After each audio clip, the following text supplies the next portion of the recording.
Imaginez un instant, vous êtes devant des chefs d'État venus du monde entier. Vous êtes devant des présidents, vous êtes devant des ministres, vous êtes devant des diplomates, vous êtes devant des représentants des plus grandes puissances de la planète. Et devant tout ce monde, vous devez prendre la parole en public. En quelques minutes seulement, votre discours devient viral. Des millions d'Africains le partagent. Des milliers de personnes applaudissent vos propos. Et certaines personnes commencent maintenant à vous considérer comme étant une voix de toute une génération.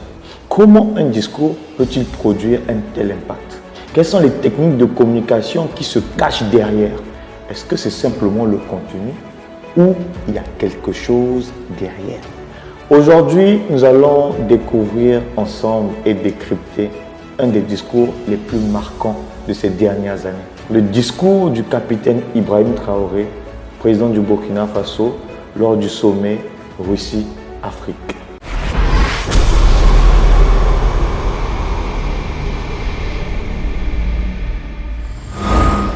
Salut à toi et bienvenue sur cette page. Je suis Yann Yoba, je suis formateur en art oratoire, je suis présentateur télé, je suis chroniqueur, je suis écrivain, je suis maître de cérémonie professionnel et je suis entrepreneur. Et sur cette chaîne, nous analysons les plus grands discours pour essayer de comprendre ce qui les rend puissants, ce qui les rend mémorables et qui les rend impactants.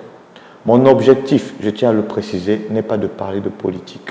Mon objectif est de vous aider à comprendre comment les grands orateurs utilisent les mots, utilisent les émotions et leur présence pour marquer les esprits. Alors, aujourd'hui, nous allons analyser ce discours comme le ferait un expert en art oratoire.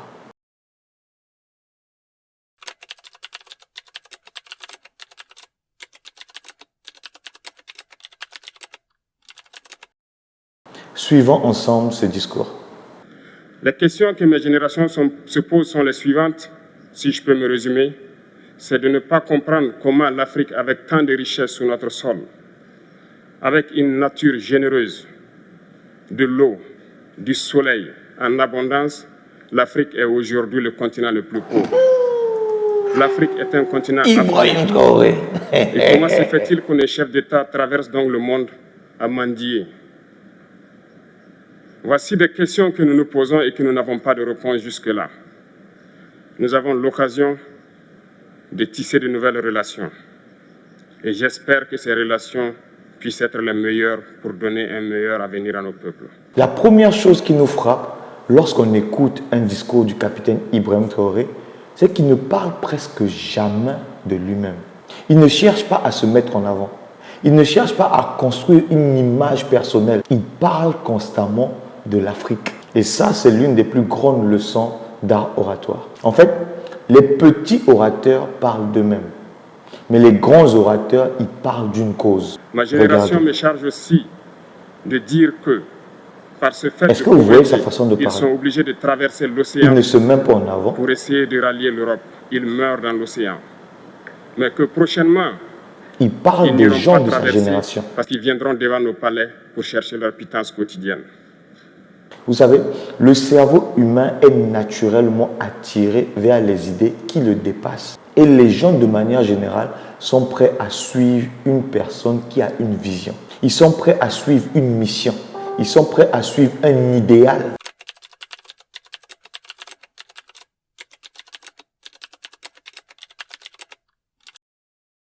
Écoutez attentivement son vocabulaire. Nous ne nous apitoyons pas sur nos sorts, on ne demande pas que quelqu'un s'apitoie sur notre sort. Le peuple burkinabé a décidé de lutter contre le terrorisme en mesure de relancer son développement. Dans cette lutte, des vaillants peuples, des vaillantes populations se sont engagées à prendre les armes face au terrorisme, ceux que nous avons affectueusement appelés les VDP, des volontaires. Nous sommes surpris de voir les impérialistes traiter ces VDP de milices et de tout type. Et pourquoi ces mots sont puissants? Parce qu'ils touchent directement l'identité de la personne, l'identité des gens. Et les neurosciences nous expliquent que lorsque notre identité est touchée, est concernée, nos émotions deviennent naturellement plus fortes. Et là, nous cessons d'être de simples observateurs et nous devenons en tant qu'individus personnellement impliqués dans la cause ou dans le message ou dans le discours de la personne.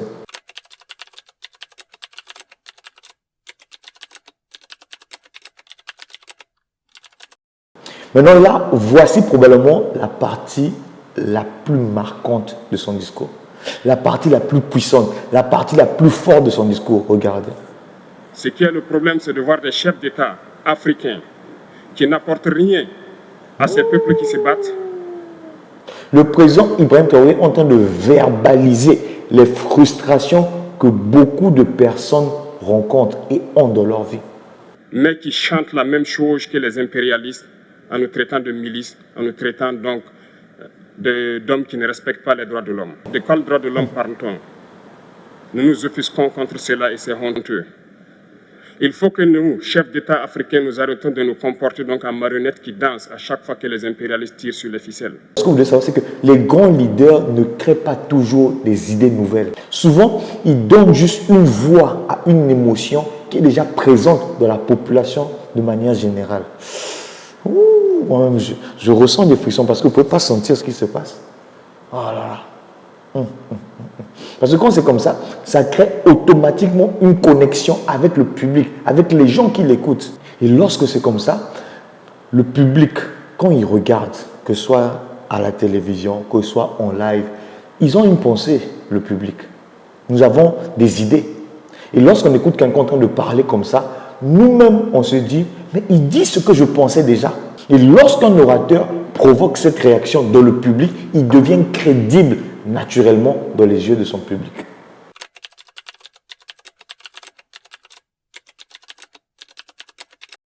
Maintenant, on va parler d'un élément qu'on a souvent oublié, sa conviction. Mais aussi, c'est un message passé à nos chefs d'État africains. Parce qu'au prochain forum, nous ne devrons pas venir ici sans avoir assuré, pour ceux qui ne connaissent pas la guerre, l'autosuffisance alimentaire de nos peuples. Nous devons prendre l'expérience de ceux qui ont pu déjà atteindre cela en Afrique, tisser de bonnes relations ici et tisser de meilleures relations avec la Fédération de Russie pour pouvoir assouvir les besoins de nos populations. Regardez, si une personne est en train de lire les mêmes phrases que le capitaine président Ibrahim Traoré est en train de dire, l'impact serait probablement différent. Pourquoi? Parce que la communication ne repose pas seulement sur des mots. Parce que beaucoup font comme erreur. La communication repose également sur, retiens bien ça, le temps, le regard, les silences et l'énergie que vous dégagez. Regardons. Nous devons donc rendre hommage à nos peuples qui se battent. Gloire à nos peuples, dignité à nos peuples, victoire à nos peuples. La patrie ou la mort, nous vaincrons. Une idée moyenne, portée avec une conviction qui est forte, a souvent plus d'impact qu'une excellente idée qui est portée avec des hésitations.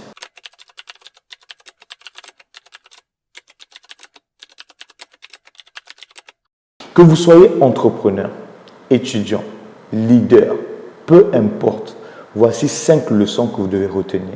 Leçon 1. Parlez d'une cause qui est beaucoup plus grande que vous. La plupart des gens qui prennent la parole souvent, ils commettent cette erreur-là. Ils parlent de leurs problèmes, ils parlent de leurs projets, ils parlent de leur réussite, ils parlent de leur ambition. Mais les grands orateurs, comme on vient de le voir, ils parlent des choses qui les dépassent. Le président, le capitaine Ibrahim Traoré ne parle pas seulement d'Ibrahim Traoré, non. Il parle de l'Afrique, il parle de la souveraineté, il parle de la dignité, il parle de la liberté, il parle du peuple. Il parle du futur des prochaines générations à venir. Et c'est ça qui donne du poids à son discours. Vous savez, je vais vous choquer. Les gens suivent rarement quelqu'un juste parce qu'il est important. Non, jamais. Les gens suivent quelqu'un parce qu'ils considèrent que cette personne défend quelque chose d'important. Mais ce n'est pas lui qui est important. Ce n'est pas lui qui est important. Bref, tu me fatigues ton français. Si vous êtes entrepreneur, ne parlez pas seulement de votre entreprise. Parlez de la transformation que vous apportez dans la vie des gens. Si vous êtes enseignant, ne parlez pas simplement de votre métier, de votre profession d'enseignant. Parlez de l'avenir que vous construisez. Si vous êtes parent, ne parlez pas seulement de vos difficultés. Parlez des valeurs que vous, en tant que parent, vous transmettez. Plus votre cause est grande, plus votre parole devient puissante. Leçon 2. Utilisez des mots qui parlent à votre identité. Certains mots parlent à l'intellect, à l'intelligence. D'autres mots parlent à l'identité de la personne. Lorsque le président capitaine Ibrahim Traoré parle d'Africains, d'Afrique, de liberté, souveraineté, dignité, tout ça, il ne transmet pas simplement une information, il active quelque chose de profond à l'intérieur de chacun de nous. Il touche la manière dont les gens se perçoivent eux-mêmes. Et comme j'ai dit, les neurosciences montrent que l'être humain est attaché profondément à l'identité. Nous défendons naturellement ce que nous, en tant qu'individus, nous croyons être. C'est pourquoi les meilleurs orateurs, ils comprennent que la communication n'est pas simplement une affaire de logique. Non, ce n'est pas juste la logique. Ça va au-delà de la logique. Mais toi, tu te concentres sur la logique. Tu me fatigues. C'est une question d'identité. Si vous voulez inspirer les jeunes, utilisez des mots qui parlent à leur identité. Si vous voulez mobiliser une équipe, utilisez des mots qui parlent à leur appartenance. Si vous voulez toucher un peuple, utilisez des mots qui parlent de son histoire. Les mots qui parlent à l'identité ont plus de force que les mots qui parlent à la raison. Leçon 3. Comprenez les émotions de votre public. Beaucoup de gens pensent qu'un grand orateur, c'est quelqu'un qui parle bien. Non. Un grand orateur, c'est quelqu'un qui comprend ce que son public ressent. Et ça, c'est tellement différent. Pourquoi? Parce que lorsqu'un orateur comprend exactement les émotions de son audience, il sait où appuyer. Le capitaine président Ibrahim Traoré, il comprend qu'une partie de son public ressent de la frustration, ressent de la déception, ressent de la colère, mais aussi de l'espoir. Et son discours, si vous remarquez bien, il est construit autour de cela, autour de ces émotions. Ce qui fait que ça crée cette connexion naturelle avec les gens qui n'étaient pas présents, comme nous, comme le public de manière générale. Lorsque les gens écoutent ces paroles, ils ont comme l'impression que le président comprend ce qu'eux ils ressentent. Et lorsqu'un public se sent compris, il devient de plus en plus réceptif. Donc lorsque vous devez préparer un discours, posez-vous toujours la question: qu'est-ce que mon public ressent à l'instant T? Parce que les gens oublient souvent ce que vous avez dit. Mais ce qu'ils ne vont jamais oublier, c'est ce que vous leur avez fait ressentir pendant que vous étiez en train de prendre la parole. Leçon 4. Ayez un message clair. Voici une erreur que je vois très souvent. Il y a des personnes qui parlent pendant 30 minutes, pendant 1 heure, pendant 2 heures. Et à la fin, personne ne sait ce que cette personne voulait dire. Et c'est parce que ces personnes-là, ils avaient trop d'idées. Un grand discours ne contient pas 50 messages. Il contient un message principal. Un seul. Et tout le reste va venir renforcer ce message principal. Lorsque vous écoutez le capitaine président Ibrahim Traoré, même si vous oubliez tout son message dans votre tête, vous retenez que l'essentiel de ce qu'il voulait dire, c'est que l'Afrique doit reprendre son destin en main. Le message est clair, c'est simple, c'est facile à retenir, c'est facile à répéter, c'est facile à partager. Si votre public doit faire un effort pour comprendre votre message, vous avez perdu une grande partie de leur attention. Les meilleurs orateurs, ils simplifient, ils clarifient, ils répètent. Parce qu'ils comprennent que la confusion, c'est l'ennemi de l'influence. Leçon 5. Croyez profondément à ce que vous-même vous êtes en train de dire. Voici probablement la leçon la plus importante, la conviction. Parce qu'au fond, les gens n'écoutent pas simplement vos mots. Ils observent également votre croyance. Ils se demandent inconsciemment, est-ce que lui qui me parle, il croit vraiment en ce qu'il est en train de dire? Parce que souvent, ils se demandent, est-ce qu'il ne récite pas seulement un texte? Est-ce que ce n'est pas seulement un par cœur qui vient le faire, qui vient rendre en public? Lorsqu'on écoute le président capitaine Ibrahim Traoré, on sent quelque chose. On sent que ce monsieur-là, il croyait vraiment en son message. On peut être d'accord ou non avec ce qu'il dit. Mais ce qui est sûr, on sent que le monsieur, le président, il croit vraiment en son message. Et cette conviction change tout. Parce que la conviction influence le ton de la voix, influence le regard, influence la posture, influence les gestes, influence l'énergie. Et le public perçoit tout cela.